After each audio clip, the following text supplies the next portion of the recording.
हम लोग अपने फेवरेट एमएलए और एमपी को किसी सुपर हीरो से कम नहीं मानते, चाहे उनके ऊपर एक से ज़्यादा कोर्ट केस चल रहा हो या चाहे वो नेता कितना भी करप्ट क्यों ना हो। अभी तो ऐसा टाइम चल रहा है कि लोग नेता को वेल्थ मैनेजर नहीं वेल्थ क्रिएटर मानते हैं।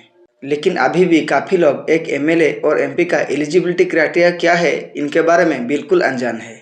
तो चलिए आज बात करते हैं इस वीडियो में एक एमएलए या एमपी होने के लिए आखिर किन किन एलिजिबिलिटी क्राइटेरिया को मीट करना पड़ता है। सिर्फ कुछ पॉइंट को छोड़ के बाकी सब एलिजिबिलिटी क्राइटेरिया सेम रहता है एक एमएलए और एमपी के लिए।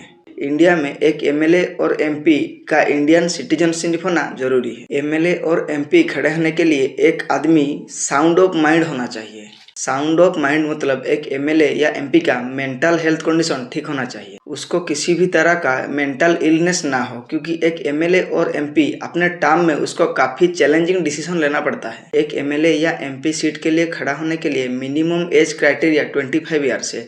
एक कैंडिडेट 25 ईयर्स होने के बाद ही एमएलए या एमपी सीट के लिए फाइट कर सकता है। एक एमएलए जिस स्टेट से वो फाइट कर रहा है उस स्टेट में किसी भी एक कॉन्स्टिट्यूंसी में उसका वोटर आईडी होना जरूरी है। वैसे ही एक एमपी के लिए देश में किसी भी एक कॉन्स्टिट्यूंसी पे उसका वोटर आईडी होना जरूरी है। इसका मतलब एक एमएलए या एमपी पहले तो एक वोटर ही है, इसके बाद वो जिस भी पोजीशन में बैठे।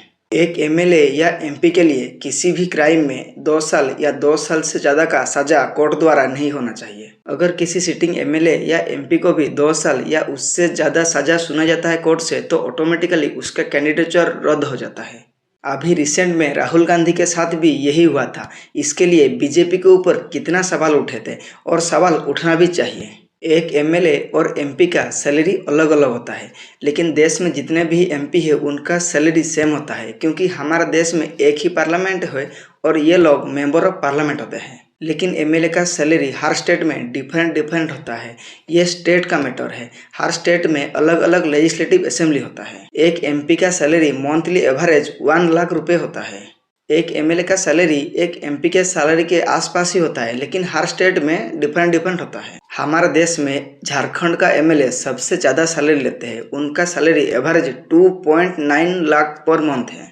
ठीक वैसे ही हमारे देश के सबसे कम सैलरी लेते हैं केरला स्टेट के एमएलए।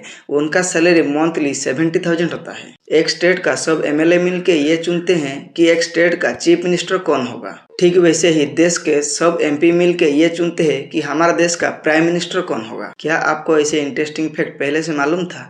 और एक एमएलए या एमपी होने का एलिजिबिलिटी क्राइटेरिया पहले से आपको मालूम था? अपना राय कमेंट बॉक्स में दीजिए और ऐसे इन्फॉर्मेटिव वीडियो के लिए हमारे साथ जुड़े रहिए और हमें सब्सक्राइब करना मत भूलिए। Thank you.